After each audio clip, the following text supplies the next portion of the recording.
એટલો શુદ્ધ ઓક્સિજન નાક વાટે ફેફસામાં જશે. જયઘોષ કરતા રહો, શરીર સ્વસ્થ રાખતા રહો.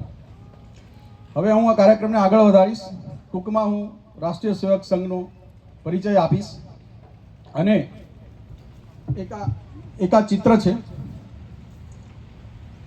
તમે સર્વ હિન્દુ ભાઈઓ જોઈ શકો છો.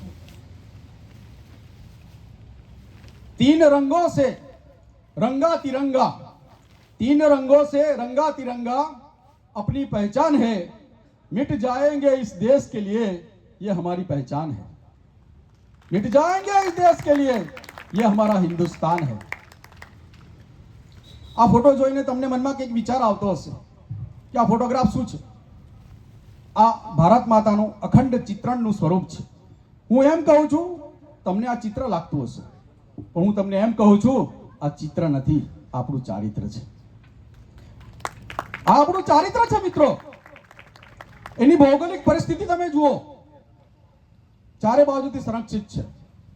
એટલે આપણું ફરજ શું બનશે? આપણી ભારત માતાનું પર્યાવરણ સાચવવાની આપણી પહેલી ફરજ છે. સાગર, હા સાગર ભારત માતાના ચરણ સ્પર્શ કરે છે. એનો એક હિન્દુ શ્લોક તમને કહીશ, ભારત માતાનો શ્લોક કહીશ.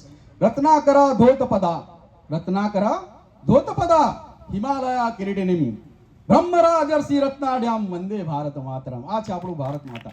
આ ચિત્રનું સ્પષ્ટ સ્વરૂપ છે મિત્રો. આ ભૌગોલિક પરિસ્થિતિ જો બગડી ને તો આપણી પરિસ્થિતિ બી બગડી જશે. આભાર.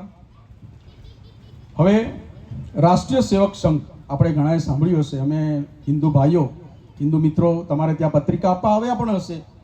તમને જ્યારે પત્રિકા હાથમાં લીધી હશે તો તમને થયું પણ હશે કે આ પત્રિકા શું છે, હિન્દુ સંમેલન શું છે અને આરએસએસ શું છે, રાષ્ટ્રીય સ્વયં સેવક સંઘ. જ્યાં સ્વયં તરીકે આપણે ભારત માતાની ફરજ સ્વીકારી છે એવું સંઘ એટલે રાષ્ટ્રીય સેવક સંઘ. હું તમને જણાવી દઉં મિત્રો કે રાષ્ટ્રીય સેવક સંઘની શરૂઆત 1925માં પરમ પૂજ્ય શ્રી કેશવરાવજીએ કરી હતી. તમને એ વાત પણ જણાવી દઉં કે 148 એવી સંસ્થાઓ છે જે હિન્દુ ભાઈઓને, હિન્દુનું એકત્રીકરણને તોડવાનો પ્રયાસ કરી રહી છે. 148 સંસ્થાઓ છે આખા વિશ્વમાં મિત્રો એવી જે હિન્દુને તોડવાનો પ્રયત્ન કરી છે કે હિન્દુ છિન્ન ભિન્ન થઈ જાય. પણ એક અને માત્ર એક સંસ્થા છે, એ છે રાષ્ટ્રીય સેવક સંઘ, જે 100 વર્ષથી હિન્દુને એકત્રિત કરવાનું કામ કરી રહી છે મિત્રો. આ છે રાષ્ટ્રીય સેવક સંઘ, રાષ્ટ્રીય સ્વયં સેવક સંઘ, શોર્ટમાં RSS. બીજી વાત કરતા આગળ વધુ છું કે સંસ્કૃતમાં એક વાક્ય છે, સંઘે કલિયુગે, સંઘ શક્તિ કલિયુગે. એટલે કળિયુગમાં જે સર્વશક્તિશાળી છે, જે સમાજનું પ્રતીક છે, જે એકતાનું પ્રતીક છે, એવા હિન્દુ સમાજને, કર્તવ્યનિષ્ઠ હિન્દુ સમાજનું જો કોઈ સ્તોત્ર હોય, જો કોઈ ઉર્જા હોય તો તે છે રાષ્ટ્રીય સેવક સંઘ. પછી પ્રશ્ન એ થાય કે રાષ્ટ્રીય સેવક સંઘ શું છે? બીજો પ્રશ્ન એ પણ આવે તમને. તો જ્યાં સ્વામી રામદાસજીની હનુમાન ભક્તિની અને છત્રપતિ શિવાજી મહારાજની, જે હમણાં બાળકે વર્ણન કર્યું એ કે છત્રપતિ શિવાજી મહારાજની અતિ વિકટ પરિસ્થિતિમાં હિન્દુ સામ્રાજ્યને સ્થાપનાની ગાથાઓ જો ગાવામાં આવે છે, એ છે રાષ્ટ્રીય સેવક સંઘ.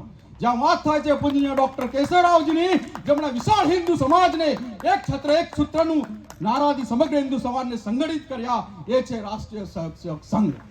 હિન્દુ દ્રોહી શક્તિઓ હિન્દુ રાષ્ટ્રને છિન્ન ભિન્ન કરવા માટે પ્રયત્નશીલ છે. એવી રાક્ષસી શક્તિઓને સર્વનાશ કરવા માટે લોકોને જાગૃત કરી રહી છે અને ભારત માતાને પરમ વૈભવના સર્વોચ્ચ શિખર ઉપર વિરાજમાન કરવા માટે જે પ્રયત્નશીલ છે, એ છે રાષ્ટ્રીય સેવક સંઘ. ભારત એ હિન્દુ રાષ્ટ્ર છે અને હિન્દુ રાષ્ટ્ર તરીકે આપણી ફરજ છે કે વિશ્વને આપણે ધર્મ આપવાનો છે. આપણે વિશ્વને ધર્મ આપ્યો છે અને હજુ પણ આપવાનો છે. યોગ શીખવાડ્યા છે આપણા નરેન્દ્ર મોદીજી સાહેબે. વડાપ્રધાન શ્રી નરેન્દ્ર મોદીએ વિશ્વના યોગનો પરિચય આપ્યો છે મિત્રો. એ છે રાષ્ટ્રીય સેવક સંઘ. જ્યાં તલવારનો જવાબ આપણે તલવારથી નથી આપવાનો, તલવારનો જવાબ આપવાનો છે સંસ્કારોથી, જે આપણા છોકરામાં પૂરવાના છે. અને એ પૂરવાનું કામ કરી રહી છે અમારી રાષ્ટ્રીય સેવક સંઘની સંસ્થા. આપણી સંસ્થા જેને કહે છે 100 વર્ષથી કાર્યરત છે. શસ્ત્ર અને શાસ્ત્રનો ઉપયોગ ક્યાં અને કેવી રીતે કરવો એ શીખવવાનું કામ કરી છે રાષ્ટ્રીય સેવક સંઘ. સમાજમાં જઈ કુટુંબ પ્રબોધન,